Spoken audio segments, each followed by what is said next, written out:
NR33. Nesse vídeo eu vou falar para você tudo que você precisa saber sobre espaço confinado, sobre a NR33, segurança e saúde em espaços confinados. Vamos falar sobre os requisitos, a questão do gerenciamento de riscos dentro desse ambiente confinado, as medidas de prevenção. Então, para você que é profissional da área de segurança do trabalho, engenheiros, técnicos, operadores, quem trabalha com a parte de manutenção, as equipes de manutenção, gestores também administrativos que tem aí na sua empresa ou que trabalha com consultoria de espaço confinado, é fundamental você ter acesso a esse conteúdo. Muitas pessoas têm dúvida, né? O que seria o espaço confinado? Qual que é a definição? Quais os exemplos que a gente pode trazer de um ambiente confinado? Uma definição que eu sempre utilizo para a questão de espaço confinado é qualquer área ou ambiente que não foi projetado para habitação humana contínua. Ou seja, é um local que não foi feito para o ser humano ficar, certo? Então, quais exemplos que a gente pode dar quando a gente fala que é um local que não é para o ser humano ficar? Por exemplo, galerias de esgoto, caixas d'água, porões, tanques, silos, tanques de combustíveis, ou seja, são locais, geralmente onde vai colocar algum produto químico, algum material, e não foi feito ali para habitação humana, não foi feito para o ser humano estar. Porém, esses ambientes, às vezes é necessário a pessoa adentrar para fazer uma limpeza, para fazer uma manutenção. Então, a gente tem que entender o que fazer para essas pessoas, de fato, entrar e sair de forma segura. Quando nós falamos de espaço confinado, muitas pessoas já perderam a vida dentro desses ambientes. E quando morre, tem algum acidente, né, que leva a pessoa ao óbito, geralmente é mais de uma pessoa que vai a óbito. Por quê? Antes de ter o procedimento da NR33, de ter o vigia, por exemplo, que ficava na boca de visita, quando entrava uma pessoa dentro do ambiente confinado, por exemplo, era muito comum, né, no momento que as pessoas sentem a falta ali daquele operador, daquela pessoa que está fazendo a manutenção, dentro aí desse ambiente confinado, as pessoas irem atrás para verificar. E aí acontece o quê? Acontece que a pessoa às vezes está sem oxigênio lá dentro, ou está com a presença de gases tóxicos, e a pessoa não consegue sair daquele ambiente e, infelizmente, vai a óbito. Então, o que seria esse espaço confinado? Quais as características desses ambientes aí confinados? O que acontece, gente? Quando nós falamos de espaço confinado, eles possuem meios limitados de entrada e também de saída, tá? Geralmente acontece de existir ou poder existir uma atmosfera perigosa, ou então espaço para armazenagem com risco de engolfamento ou até mesmo afogamento. Ou seja, muitas pessoas têm que fazer a identificação desses espaços, né, para saber se realmente a empresa tem ou não um ambiente confinado, e de fato tem essa dificuldade, tá? Por exemplo, quando você tem um espaço ali para armazenagem com risco de engolfamento ou afogamento, por exemplo, silos com armazenamento de soja, de grãos, acontece muitos acidentes também por engolfamento. Então, todos esses requisitos aí devem ser atendidos simultaneamente para ser considerado um espaço confinado. Mas, de forma geral, né, a gente fala que o ambiente confinado, ele precisa ser, o primeiro passo é classificar se é um espaço confinado ou não. É importante ter aí a presença de um especialista para estar fazendo essa identificação desse ambiente. Espaço confinado, nós podemos dizer que, quando a gente fala, por exemplo, de atmosferas perigosas, é um inimigo invisível. Por isso a importância, qual que é o procedimento quando a pessoa vai entrar no ambiente confinado? Fazer a medição da atmosfera, certo? Para verificar a concentração de oxigênio, para verificar também se tem algum contaminante tóxico ou se tem também alguma atmosfera explosiva. A gente já vai falar sobre essa questão, que é importante dentro do ambiente confinado. Quando nós falamos da questão do oxigênio dentro do espaço confinado, o que é importante? Às vezes, a gente tem ali que ver a questão do limite, né? Da deficiência e também do enriquecimento do oxigênio. Dentro do ambiente confinado, eu tenho que ter entre 19,5% a 23% de oxigênio. Tem que ficar dentro desses valores. Tá? Mas, geralmente, quando se faz uma avaliação no ambiente confinado, você vai encontrar ali 20,9%, se estiver tudo ok, 20,9%. Tá? Então, é importante entender, se estiver abaixo de 19,5% ou acima de 23%, a gente não pode autorizar aquela atividade se não tiver uma intervenção. Além do espaço confinado, a presença de gases tóxicos, né, vapores, névoas, que podem causar asfixia, intoxicação, danos crônicos à saúde e também as atmosferas explosivas, quando tem algum tipo de mistura de substâncias inflamáveis na concentração ali do ar, podem causar explosões e até mesmo, né, quando tem uma fonte de ignição pode acontecer. Então, o monitoramento contínuo do aparelho multigases é obrigatório dentro desses ambientes aí para garantir que as pessoas estejam ali com as atmosferas controladas. Falando da questão do espaço confinado, gente, quando nós falamos da responsabilidade da organização, a questão aí da gestão técnica, tá? A empresa ela tem que indicar formalmente um responsável técnico que vai coordenar o cumprimento da NR33. Então tem que ter um responsável técnico, um engenheiro ali responsável, que vai fazer a coordenação. Ela pode terceirizar isso? Pode.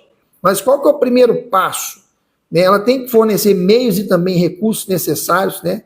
Garantir os equipamentos, a questão do monitoramento, ventilação, proteção individual. Então esse engenheiro, esse responsável técnico, ele vai cuidar de toda essa parte, ver as características dos espaços confinados, verificar o que precisa de material para as pessoas fazerem atividade, exaustores, sistema de os tripés com sistema de ancoramento, cintos e tudo mais, tá? A questão da capacitação, treinar as pessoas que vão acessar esse espaço confinado, tem que ter um treinamento aí periódico, tem que ter um supervisor de espaço confinado que tem um treinamento aí de 40 horas, tem que ter ali os entrantes, né, os trabalhadores e os vigias que tem que ter um treinamento de 16 horas, e também a empresa tem que assegurar a questão da emergência, ou seja, assegurar a disponibilidade aí de serviços de salvamento e realização de simulados anuais, ok? Então é muito importante essa questão da gestão dos espaços confinados dentro das empresas ou organizações. É importante também a questão dos papéis e das competências com relação ao espaço confinado. Tem a figura do supervisor de entrada e também do vigia. Ou seja, o que o supervisor de entrada faz? O supervisor de entrada ele tem que ter um treinamento de 40 horas. Ele vai fazer toda a supervisão daquela atividade que está sendo realizada. Primeiro, ele tem que emitir e encerrar a permissão de entrada, a PET, a famosa PET, permissão de entrada para o trabalho. Antes, né, e após as atividades, ele vai preencher, ele vai ser o responsável de verificar quais as pessoas que vão entrar, se as pessoas têm treinamento, quem vai ser o vigia, quem vai ser os trabalhadores. Isso é obrigação do supervisor de entrada. Ele tem que executar ali os testes e também conferir os equipamentos de monitoramento. Por exemplo, o multigases, que é um aparelho que eu vou medir a atmosfera. É obrigação do supervisor de entrada fazer essa avaliação. Ele tem que lhe implementar procedimentos contidos na PET. Quais são as ações que vão ter que ser feitas ali durante a atividade? Ele tem que coordenar isso tudo. E tem que também assegurar a disponibilidade de serviço de emergência. Tem uma equipe de emergência que está sabendo dessa atividade? A brigada está preparada para atuar se acontecer alguma situação emergencial? É muito comum as empresas, às vezes, fazer todo o trabalho preventivo e não ter ferramentas efetivas para uma situação de controle mitigatório. O que é esse controle mitigatório? É quando acontece o acidente. O que a empresa vai fazer? Qual que é o plano de atendimento da emergência da empresa ou organização? Isso é muito importante e fundamental. Então, além da figura do supervisor do espaço confinado, tem a figura do vigia, né, o que a gente chama de guardião. O vigia ele vai receber um treinamento igual um trabalhador comum de 16 horas, ou seja, o vigia é um trabalhador que faz um treinamento de 16 horas. Só que ele vai ficar exclusivamente atuando como vigia. Ele vai manter o controle contínuo do número de trabalhadores que está ali dentro. Ele vai ficar na boca da visita do espaço confinado. Além disso, ele vai permanecer fora do espaço, na boca do espaço, mas do lado de fora. Isso é muito importante. E também ele vai fazer uma comunicação permanente com as pessoas que estão ali, tá? Além disso, ele vai acionar a equipe de emergência se tiver alguma situação que for necessário e operar os movimentadores de pessoas quando necessário. Então, ele vai auxiliar, por exemplo, se tem um tripé ali do lado de fora, e a pessoa desce numa cadeira suspensa, é o vigia que vai fazer essa movimentação. Então, ele não pode realizar outras tarefas. Ele não pode sair daquele local de forma nenhuma. Como eu falei no início, quando acontece, era muito comum acontecer acidentes em espaços confinados, quando não tinha esses procedimentos de monitoramento, de vigia, de supervisores, de treinamento, e as pessoas, elas, quando davam falta de alguém, ia lá no espaço confinado, a pessoa estava lá sem vida. Aí entrava lá dentro, era algum tipo de gás tóxico que podia ter, ou deficiência de oxigênio, e todas as pessoas que iam entrando dentro desse espaço iam vindo a óbito. Então, o que é importante? O vigia, ele jamais pode sair do seu posto de trabalho. A figura dele é justamente para ficar naquele ambiente ali, ok? Então, ele não pode realizar outras tarefas. Quando nós falamos aí dos trabalhadores autorizados, tem a questão dos direitos e também dos deveres do trabalhador. Então, primeiro passo, o trabalhador autorizado que acessa o ambiente confinado, ele tem que cumprir rigorosamente todos os requisitos aí e dos treinamentos, preenchimento da PET. Por quê, gente? Eu sempre falo da responsabilidade compartilhada. O trabalhador, a partir do momento que ele faz o treinamento, ele tem conhecimento do que ele tem que fazer, ele também é responsável se ele cometer algum desvio, se ele tomar alguma decisão errada. Então, além disso, ele tem que utilizar adequadamente os EPIs, os EPCs, comunicar imediatamente o vigia ou o supervisor qualquer situação que detectou, qualquer mudança que teve ali no ambiente. Alguns direitos que são garantidos para essas pessoas que estão dentro do espaço, os trabalhadores, eles têm que ser informados aí de todos os riscos e também as medidas de controle que a empresa vai definir para essa atividade de espaço confinado. Interromper qualquer atividade que tiver alguma situação de risco grave e iminente.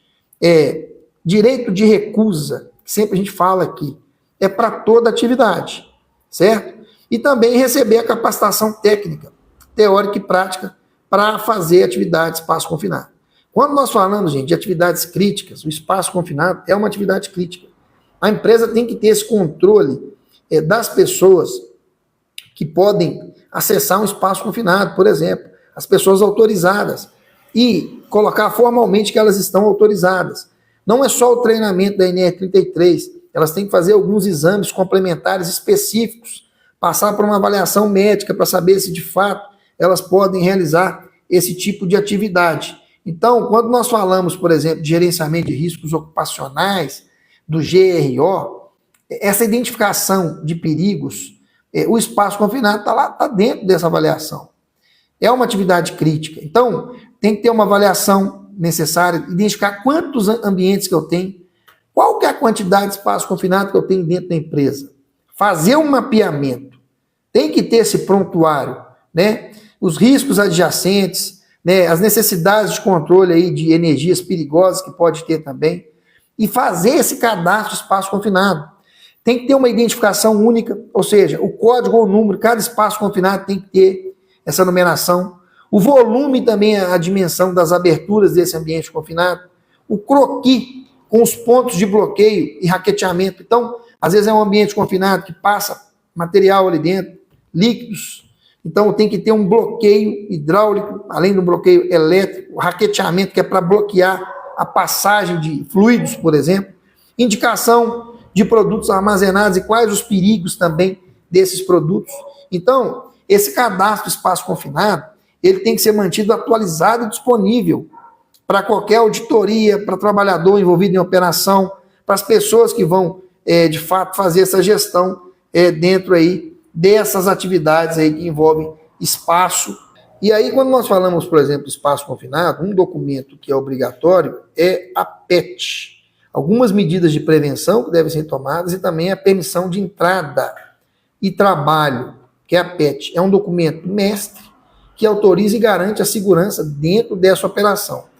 O que tem, basicamente, que são itens mais importantes dentro da PET? Identificação de riscos específicos ali do local, medidas de controle e isolamento de energias, a questão dos resultados do monitoramento, tem que estar na PET, tipo, quantos por cento que tem de oxigênio, se foi detectado algum gás tóxico ou inflamável, né? Assinatura obrigatória do supervisor e do vigia, e também das pessoas que vão acessar, e a validade restrita ao turno de trabalho.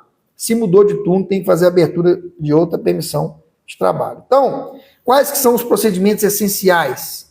Né? O isolamento, né? O bloqueio de tubulações e fontes de energia, sistema de bloqueio é muito importante. A empresa tem uma matriz de bloqueio bem definida desses ambientes confinados. Quais bloqueios que vão ser realizados? Elétrico, hidráulico, pneumático? Tem que saber quais as fontes de energia que fazem interação com esse ambiente confinado. A questão da ventilação, a purga e a renovação do ar antes e durante a entrada desses ambientes. A sinalização, que é a identificação clara da área de risco. Então, são medidas de controle obrigatórias. E uma situação que é muito importante e fundamental, quando nós falamos da emergência, né, o salvamento e resgate, primeiro passo, a empresa ela tem que ter um plano de resgate. Tem que ser um plano elaborado por um responsável técnico. De fato, ele deve contemplar todos os cenários específicos e também os meios de acionamento. A equipe de emergência, brigada, treinada em resgate em ambiente confinado. Trabalhadores que devem ser capacitados para salvamento e também primeiros socorros.